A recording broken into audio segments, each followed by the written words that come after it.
है मीराबाई के बारे में पता होगा आपको।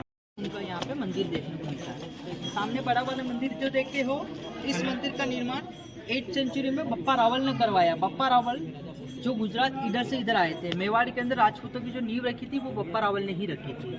बप्पा रावल का रियल नाम कालभोज था। कालभोज से उन्होंने, जब उनका राज तिलक हुआ 774 में, तब उन्होंने अपना नामकरण चेंज करके कालभोज से बप्पा रावल में कन्वर्ट किया। बप्पा रावल का जब राज तिलक हुआ तब उन्होंने इस मंदिर को बनवाया था। पहले के टाइम पे ऐसा नियम था कि जब जब राजपूत का राज तिलक होता था तब तक उनको मंदिर बनाना अनिवार्य था। इस वजह से बप्पा रावल ने ये वाला मंदिर बनाया। जब बप्पा रावल ने मंदिर बनाया तब ये विष्णु भगवान का मंदिर था, लेकिन अलाउद्दीन खिलजी के अटैक के दौरान 1303 में जो फर्स्ट अटैक किया था खिलजी ने, जिसका मूवी भी बना पद्मावत, उस मूवी के टाइम पे, मतलब उस अटैक के टाइम पे अलाउद्दीन खिलजी ने इस मंदिर को डैमेज कर दिया। तो डैमेज मूर्ति की पूजा नहीं होती है, इसलिए महाराणा कुंभा 1434 के अंदर जब वो चित्तौड़ की राजनीति में बैठे थे तब उन्होंने इस मंदिर को रिपेयर करवाया। रिपेयर के दौरान उन्होंने इसमें मूर्ति राधा कृष्ण बलराम का स्थापित किया और इस मंदिर का नाम रखा गया कुंभ श्याम। कुंभ मने महाराणा कुंभा, श्याम मने कृष्ण भगवान। तो ये मंदिर कुंभ श्याम के नाम से जाना जाता है। मंदिर का अगर फ्रंट पार्ट देखते हैं तो सोमनाथ जैसा लगता है, अगर इसका बैक साइड पार्ट देखते हैं तो जगन्नाथपुरी जैसा लगता है। मंदिर के सामने की तरह ब्लैक कलर का मूर्ति दिखता है, वो गरुड़ भगवान का मूर्ति है, गरुड़ जी का है ना। इसी मूर्ति से प्रूफ होता है ये मंदिर पहले विष्णु जी का था। अभी राधा कृष्ण बलराम के सामने एज अ प्रूफ के लिए आज भी वो स्टेचू आपको देखने को मिलता है। लेफ्ट में जो छोटा मंदिर दिखता है ये मीराबाई का मंदिर है। चित्तौड़गढ़ के अंदर मीराबाई का ससुराल था। 1504 में मीराबाई का जन्म हुआ था मेड़तापुर के नागौर डिस्ट्रिक्ट के अंदर। चित्तौड़गढ़ के अंदर मीराबाई का ससुराल था। यहाँ के सबसे बड़े राजकुमार थे कुंवर भोजराज। महाराणा सांगा के सबसे बड़े बेटे भोजराज की पत्नी थी मीराबाई। दुनिया की नजरों में मीराबाई के हस्बैंड भोजराज थे, लेकिन मीराबाई दिल से कृष्ण को अपना हस्बैंड मानते थे। तो शादी के बाद भी मीराबाई कोई रिलेशन नहीं रखते थे अपने हस्बैंड से। क्यों? क्योंकि हस्बैंड जो थे भोजराज वो सिर्फ नाम के हस्बैंड थे। तो मीराबाई का काफ़ी सम्मान करते थे भोजराज, इसीलिए उन्होंने अपने दादा के डेवलप कराए गए मंदिर के पास में एक छोटा सा मंदिर बनाते हैं और मीराबाई को परमिशन दी जाती है कि इधर आप पूजा पाठ वगैरह कर सकते हो। तो मीराबाई इसी मंदिर के अंदर मीराबाई पूजा पाठ करते थे। लेकिन सन 1519 के अंदर ही, शादी के 3 साल बाद ही मीराबाई के हस्बैंड भोजराज की अकाल मृत्यु हो जाती है और मीराबाई विधवा हो जाती है। उस जमाने में विधवा लेडीज को इधर जीने का अधिकार नहीं था, उनके लिए एक सती प्रथा रखी थी, जिंदा डेड बॉडी के साथ में जल जाना। तो मीराबाई का मानना था कि जब तक कृष्ण भगवान जिंदा है तब तक मीरा विधवा नहीं है, क्योंकि दिल से वही उनको हस्बैंड मानते। तो इस वजह से मीराबाई सती नहीं हुए। ये बात जो राजघराने की देवर विक्रमादित्य और ननंद उदाबाई को पता चला तो उसको लगा है हमारा कलंक है। तो कलंक को मिटाने के लिए मीराबाई को इसी मंदिर के अंदर प्रसाद के तौर पर जहर का प्याला दिया जाता है। मीराबाई ने उसी जहर को प्रसाद के रूप में ग्रहण किया। वो जहर भी गले में जाने बाद अमृत में कन्वर्ट हो गया। फूलों की टोकरी में सांस लेके भेजा गया मीराबाई के लिए। तो जब मीराबाई उस टोकरी को खोलते हैं तो वो भी फूलों का हार बन जाता है। जब इसी तरह से मीराबाई को टॉर्चर किया जाता था तो मीराबाई सबसे परेशान होकर मूर्ति उठाते हैं और गुजरात द्वारिका चले जाते हैं। कहा जाता है मीराबाई द्वारिका के मंदिर के अंदर तो जाते हैं लेकिन आप उससे बाहर नहीं आते, वो मंदिर के अंदर ही समर्पित हो जाते हैं। तो इस तरह से मीराबाई का एंड होता है। इसके अंदर अभी आप जो मूर्ति विजिट करोगे, यह मूर्ति अभी 2002 के अंदर बिरला सीमेंट फैक्ट्री की ओर से लगाया है। अभी 2002 का मूर्ति है। तो इधर आपको कृष्ण भगवान के साथ में मीराबाई का मूर्ति देखने को मिलेगा। मंदिर के सामने ही मीराबाई के गुरु संत रविदास जी की चरण पादुका भी इधर बनाई गई है। अब आप सबको मंदिर का दर्शन करना है। दर्शन करने के बाद वापस गाड़ी में बैठे तो आ है मीराबाईનું મંદિર, જ્યાં મીરાબાઈની ઝેરનો પ્યાલો દીધો તો તમને બધાને ખબર હે।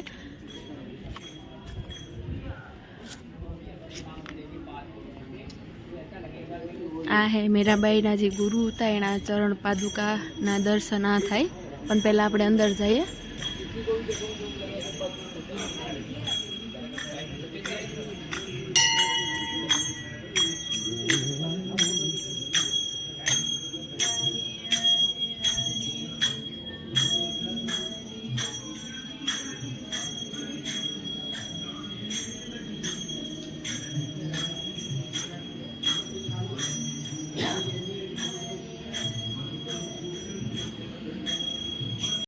તો ફોરેનર ફેરવા આવ્યા।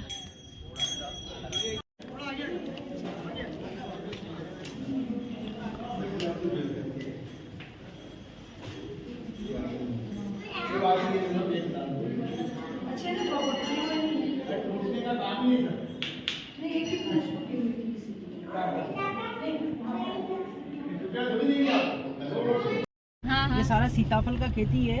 सीताफल का खेती हमारे यहाँ पे इसलिए होता है क्योंकि इनकी छाल से धागा निकाल के चंदन का साड़ी बनाया जाता है, जो रानी पद्मिनी पहना करते थे। वो पहनावा आज भी बनता है, इसीलिए इनका खेती आज भी होता है। इसीलिए 13 किलोमीटर के एरिया के अंदर 85% आपको सीताफल का खेती देखने को मिलेगा।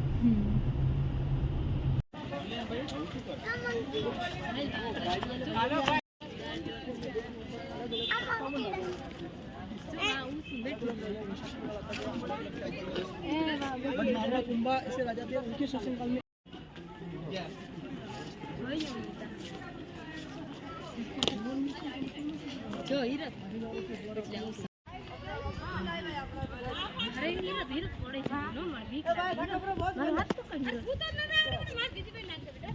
जो टावर दिखता है ना, इस टावर को विजय स्तंभ कहा जाता है। इस स्तंभ का निर्माण 1448 में महाराणा कुंभा ने करवाया।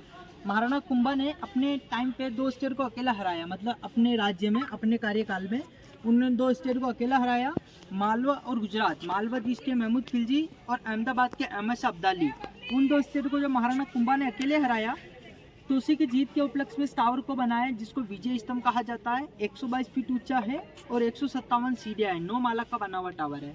1448 के अंदर बनना स्टार्ट हुआ और 1458 के अंदर बन के कम्प्लीट हुआ। पूरे टावर को बनने में 10 साल का समय लगा। जीत के उपलक्ष्य में बनाया टावर, इसलिए इसको विजय स्तंभ कहा जाता है। ये टावर आज भी राजस्थान का जीत का प्रतीक माना जाता है, इसीलिए हमारे राजस्थान पुलिस पे यही सिंबल लगता है। तो ये विजय स्तंभ है। जब कोविड आया ना, तो कोविड के बाद गवर्नमेंट इसको बंद कर दिया। बाकी कोविड से पहले आप ऊपर जा सकते थे। अंदर जाने के लिए 157 सीढ़ियाँ बनी हुई है। ऐसे राउंड राउंड राउंड सीढ़ियाँ बनी हुई है।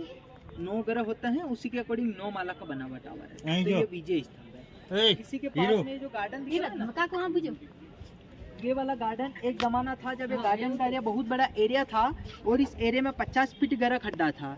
इस गहरे खड्डे के अंदर शमशान की लकड़ी जलाई जाती थी और इसी जलती हुई आग में रहने जंप कर जाती थी, जिसको जौहर बोला जाता है। आपने पद्मावत मूवी में जौहर वो यहीं पे होता था, वो ओरिजिनल यहाँ हुआ था। जब गवर्नमेंट के द्वारा यहाँ पे रिसर्च हुआ तो खुदाई के दौरान अंदर से जली हुई ज्वेलरी वगैरह, हड्डियाँ वगैरह निकली थी, तो प्रूफ है ये जौहर की जगह है। तो गवर्नमेंट ने इसको बाउंड्री देके पैक करके नाम दे दिया जौहर स्थल। वो जो गेट दिखता है ना, वो जौहर गेट था। 16,000 वीरांगनाओं ने एक साथ जौहर किया। अब आप अनुमान लगाओ कि ये खड्डा कितना बड़ा रहा होगा, है ना। बहुत बड़े एरिया में 50 फीट गहरा खड्डा था, तो यही जौहर स्थल था। मूवी में जो खड्डा दिखाते हैं, एक्चुअल में खड्डा एग्जिस्ट करता था, इसलिए मूवी में भी खड्डे को दिखाया जाता है। अभी आप गूगल पे सर्च करोगे तो यही गार्डन आपको जौहर के नाम पे देखने को मिलेगा। तो ये जौहर स्थल है। जौहर स्थल के जस्ट पास में सती स्थल भी बना हुआ है। पहले के टाइम पे, जौहर से पहले भी एक सती प्रथा चलती थी। हस्बैंड की डेड बॉडी साथ में जिंदा रानी आग में बैठ जाती थी, तो जिस जगह पे लेडीज सती होती थी उस जगह पे से छोटे छोटे मंदिर बना दिए जाते थे। तो इधर आपको छोटे छोटे टूटे हुए जो मंदिर देखने को मिलेंगे, वो सती स्थल के मंदिर देखने को मिलेंगे। तो सती जौहर दोनों पार्ट इधर बना हुआ है। ये उस जमाने के शमशान का इलाका बना हुआ है, उस टाइम का शमशान है। हर शमशान पे शिव जी का मंदिर होता है, इसलिए इधर शिव जी का मंदिर भी बना हुआ है, जिस मंदिर को समाधीश्वर के नाम से जाना जाता है। ये नहीं, उधर बना हुआ है। ये तो मंडप था। जौहर से पहले जो लेडीज पूजा पाठ करती थी ना, वो यहाँ करती थी। इधर आके देखिए,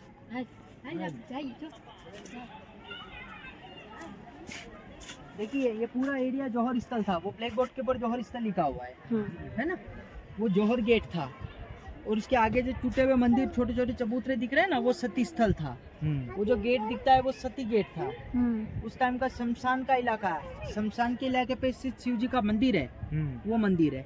इसी मंदिर के पीछे लेक बना हुआ है, जिसको गहमुकुंड बोला जाता है। अपन गूगल पे चित्तौड़गढ़ के बारे में सर्च करते हैं, एक तालाब वाला फोटो जो दिखता है ना, वो तालाब इसी मंदिर के पीछे बना हुआ है, जिसको गहमुकुंड बोला जाता है। वो ऊपर टॉप पे एक ब्लैक कलर का पैलेस दिख रहा है ना, दूर की तरफ, वो जयमल फतेह का पैलेस है। जिनका रास्ते में मंदिर देखा ना गाड़ी से, वो महान योद्धा वहाँ रहते थे, जयमल फतेह।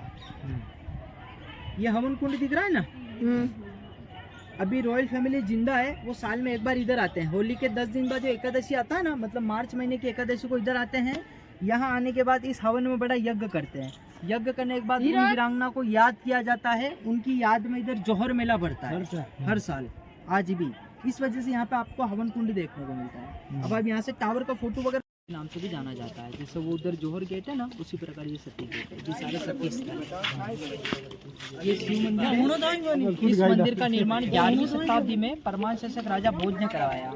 वही राजा भोज, जिस भोज के बारे में कहते हैं ना, कहाँ गंगोत्री कहाँ राजा भोज, वो राजा भोज जब यहाँ आए थे यात्रा के दौरान, तब उन्होंने शिव मंदिर का निर्माण कराया। राजा भोज ने जब शिव मंदिर बनाया तब इसके अंदर 9 फुट का शिवलिंग था, लेकिन खिलजी के अटैक के टाइम पे ये मंदिर भी डैमेज कर दिया। 1428 में महाराणा कुंभा के फादर थे महाराणा मोकुल। महाराणा मोकुल ने इस मंदिर को वापस रिपेयर कराया। जब उन्होंने रिपेयर कराया तब उन्होंने एक ही पत्थर पर 3 मुंह बना दिया। तो अंदर जो अपन बोलते हैं ना से क्रिएटर, ऑपरेटर, डिस्ट्रॉय, तीनों आपको इसमें मंदिर में देखने को मिलता है। मंदिर का नाम रखा गया है समाधीश्वर।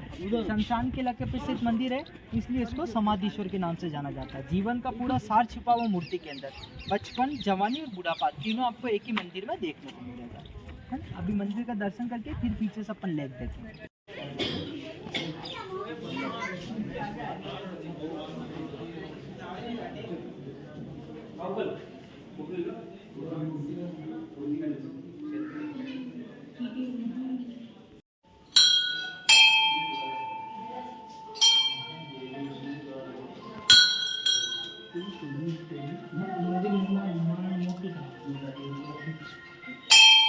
निर्माण कराया हाँ 1428 में।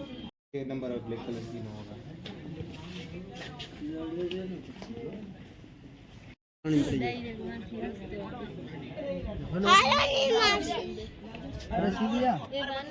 गणगौर पे जाने का उधर लेफ्ट में पिलर वाला जो रूम दिख रहा है ना, उस रूम की दीवार में पत्थर का गाय का मुंह बना हुआ है। गाय के मुंह से झील गिरता है, इसलिए इसको गहमुकुंड बोला जाता है। इस किले के ऊपर इसी प्रकार 84 पानी के तालाब है, लेकिन गर्मी की वजह से बाकी के तालाब सूख जाते हैं, ये तालाब कभी सूखता नहीं है, इसलिए सबसे फेमस इसी तालाब को माना जाता है। तो ये गहमुख कुंड है। वो लेफ्ट में पिलर वाला जो रूम दिख रहा है ना, उस रूम की दीवार में गाय का मुंह बना हुआ है, जिसको गहमुख कुंड बोला जाता है।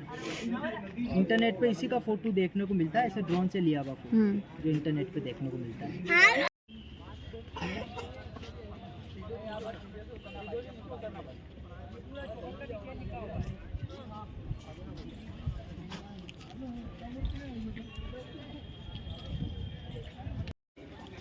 Hello hero hero hero Etios Etios, अरे इटियोस इटियोस कोई गाड़ी है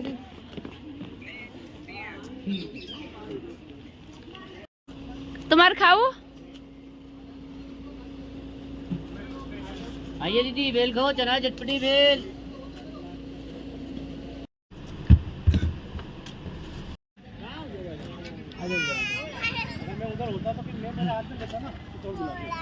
ये देखिए सामने जो महल दिख रहा है ना पानी के बीच में, हाँ ये रानी का मेन महल है। पानी के बीच में इसलिए बनाया है क्योंकि उस जमाने में लाइट पंखा एसी नहीं होता था, तो खूबसूरत रानी को गर्मी ना लगे, इसीलिए राजा ने पानी के बीच में महल बनाया ताकि ठंडी हवा आ सके। तो उस जमाने का नेचुरल एयर कंडीशनर पैलेस था। लेफ्ट साइड में जो पैलेस दिख रहा है ये रानी की दासियों का पैलेस है। रानी की 800 दासियां थी। उन 800 दासियां में जो मेन दासियां थी, जो रानी की एनी टाइम सर्विस करती थी, वो दासियां इस वाले महल में रहती थी।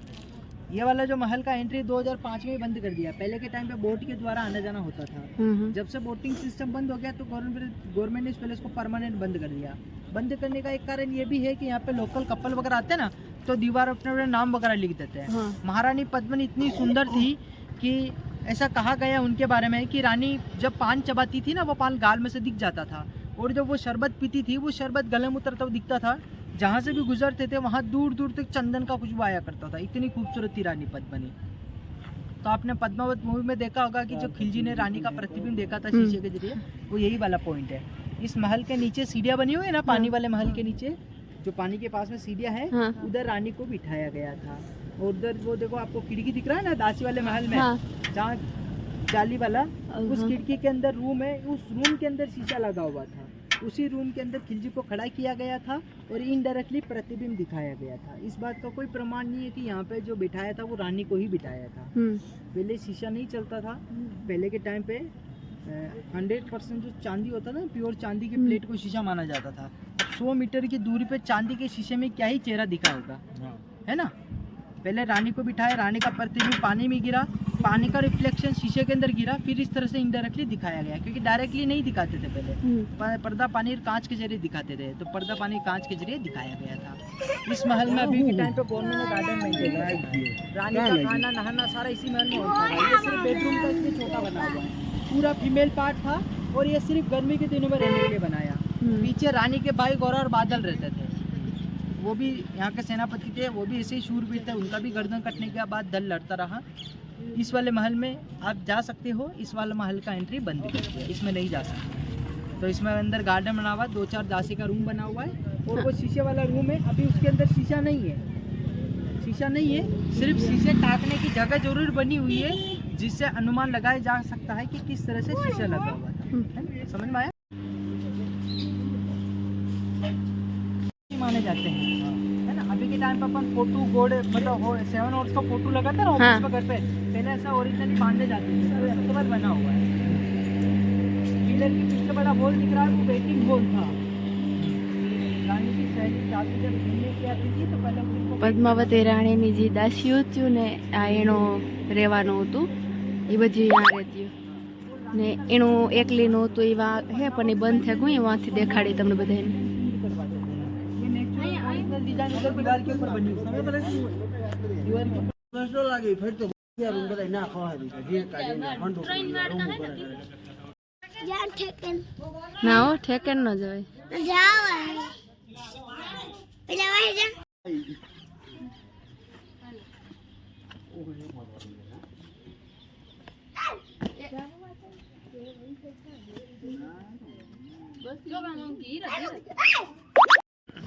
બીક લાગે તો તાકડી વાહે થોડી પી મૂકીન જોઈ પાણી પીએ હીરો जहां टॉप नो गोळो પડ્યો તો ને એમાં એની વઈ જાત તળાવમાં। તો આ હે પદ્માવતીનો, અહીંયા આ રહેવાનું હતું, પદ્માવતી આ રહેતી।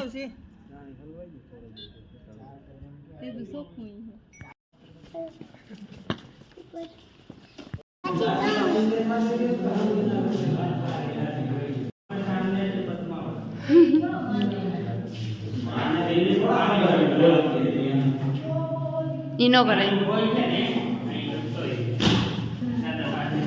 ચાહે રાની પદ્માવતનું રૂમ હતો, આ પાણીને વેસો વેચ્યું તો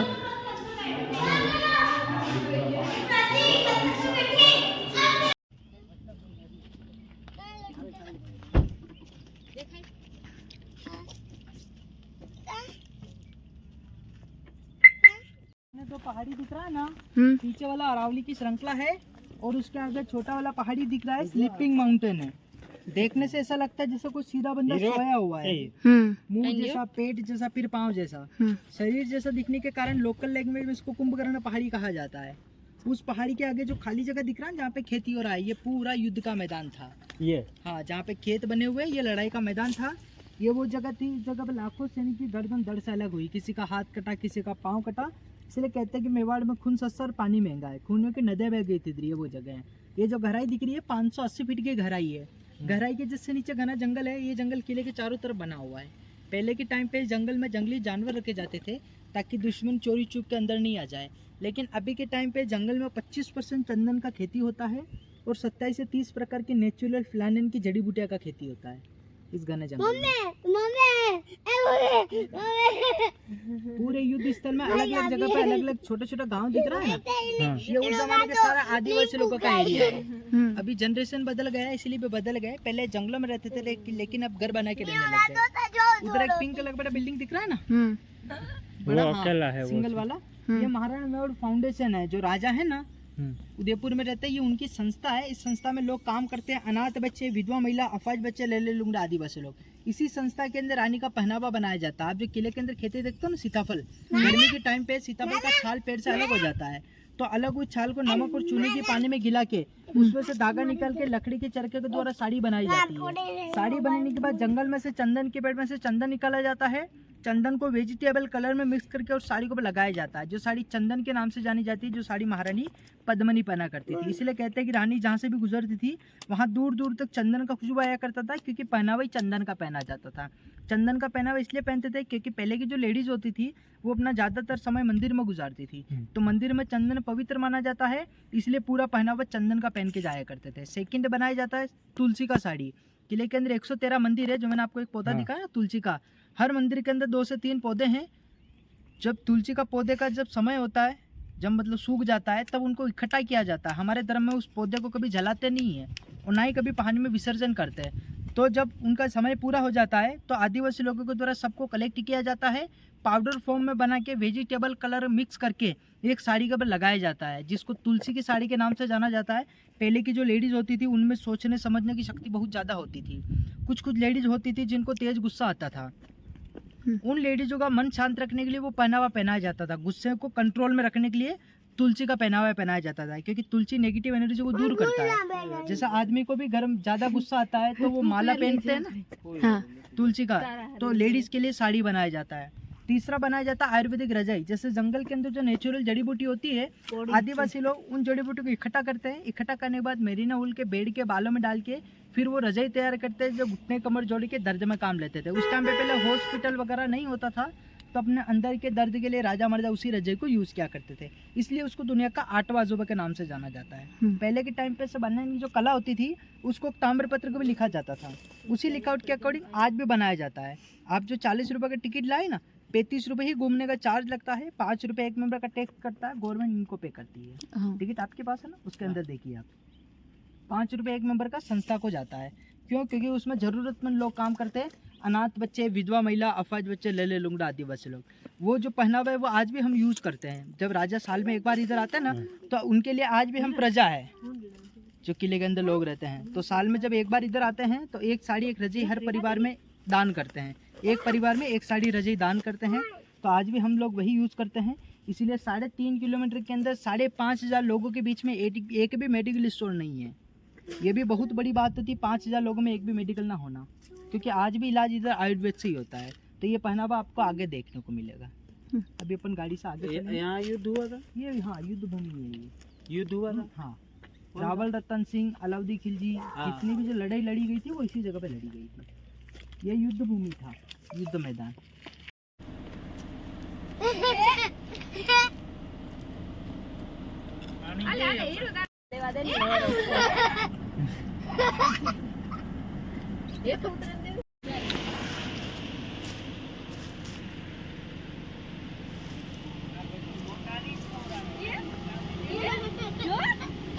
बस हो गया खत्म। हाँ इधर देखो गुड़िया, बस हो गया, चलो अब बैठ जाओ।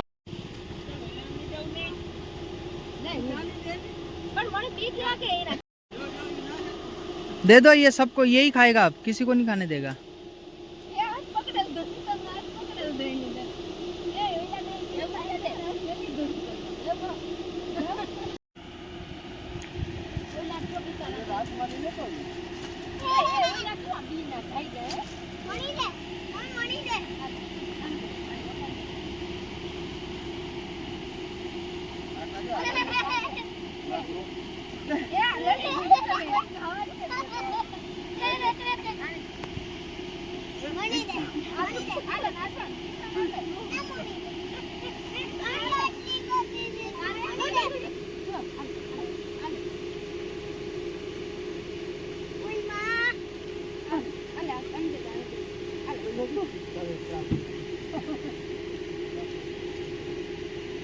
हो गया। हल्दी घाटी के युद्ध के बाद महाराणा प्रताप के पास कुछ नहीं बचा था। सर्वाइवल के लिए उन्होंने घास की रोटी तक खाई थी, जिंदा रहने के लिए, है ना। तब उन्होंने अपना सब कुछ दान कर दिया, तभी से दानवीर में भामाशाह का नाम आने लगा। देखिए दानवीरता मतलब उन्होंने दान करना भी इनका एक मजबूरी रहा, क्योंकि अगर ये दान नहीं करते तो मुगल लूट के लेके जाते हैं। पैसा तो वैसे भी इनके पास नहीं बचने वाला था, इसलिए इन्होंने जिसका पैसा सोचा, जिसका पैसा उसी को दे दिया है। राजा महाराजा का ही पैसा था इनके पास, तो उन्होंने अपना सब कुछ दान कर दिया ताकि दान वीरता में इनका नाम आने लगा। तो भामाशाह जी यहाँ रहते थे। अंदर ये गार्डन के मतलब जंगल के अंदर है, इसलिए गवर्नमेंट ने एंट्री बंद कर दिया इसका। सामने से रेजिडेंस पार्ट शुरू हो जाता है। दूसरी तरफ देखते हैं, ये सर वो पूरा फोर्ट है। ये सीताफल होता है, इसके पेड़ में से धागा निकाल के साड़ी बनता है, वो मेरीना वूल होता है। इनके बालों में जड़ी बूटी डाल के वो रजाई तैयार करते हैं, जो घुटने कमर जोड़ का दर्द होता है। गुलाब का फूल का भी साड़ी बनाया जाता है है ना। ये अब फोटो वगैरह अलाउ नहीं रहता।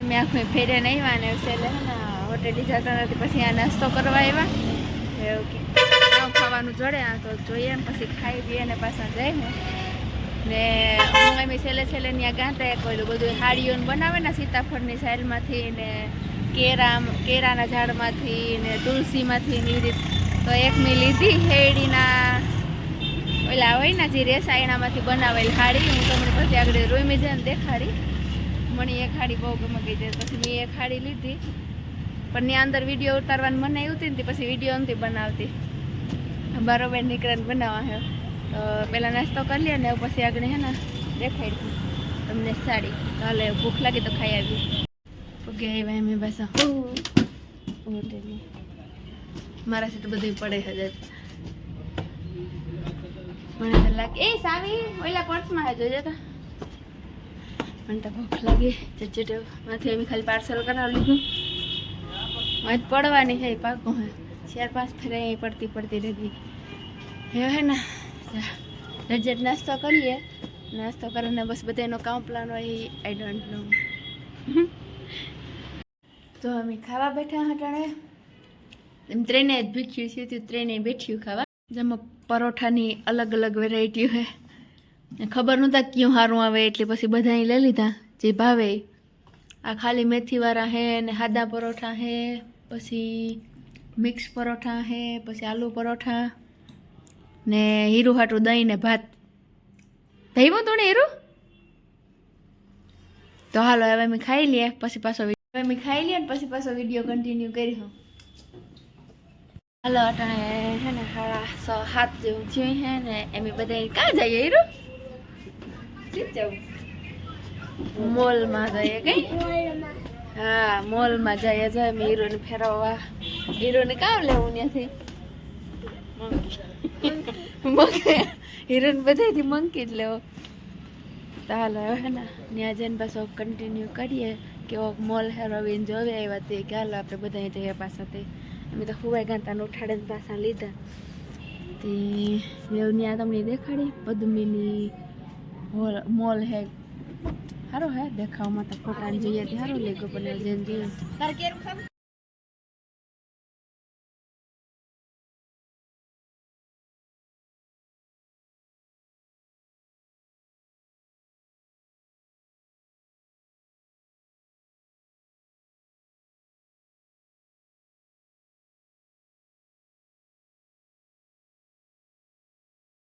so અમે પગે આવ્યા મોઈલે એમી अंदर जाइए कि वो खे रवीन तो वखाण करे पण छोकरा ने तो क्या खबर पड़े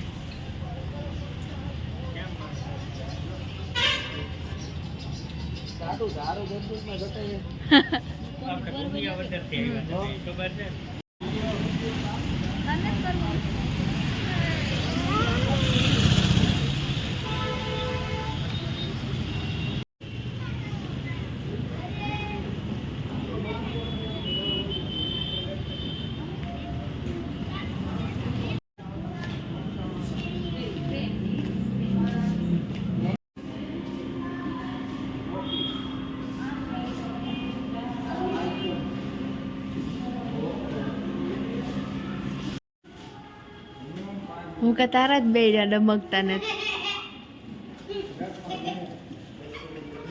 કિશન નું ઓલું મશીન હે બહુ ભારી કિશન દાખલ બોલે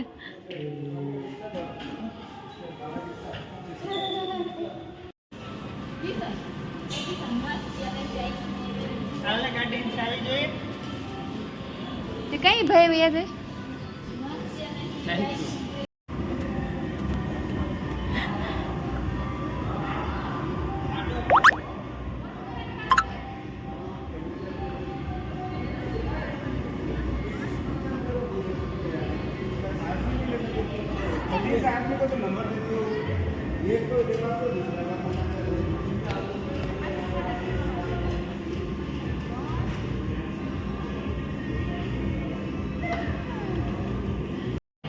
हीरो हीरो बाय बाय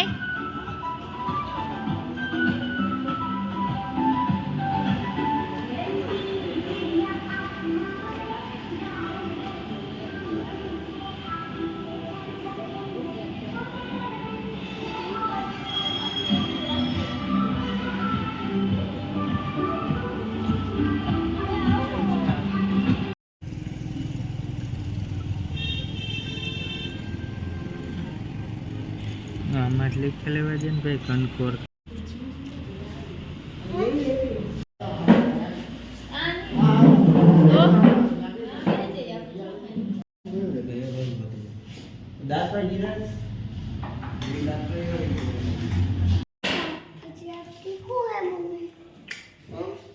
થોડુંક લે થગે હે કોઈ ને કોઈ હે નહીં આગળ તો કોક હતું હીરું આય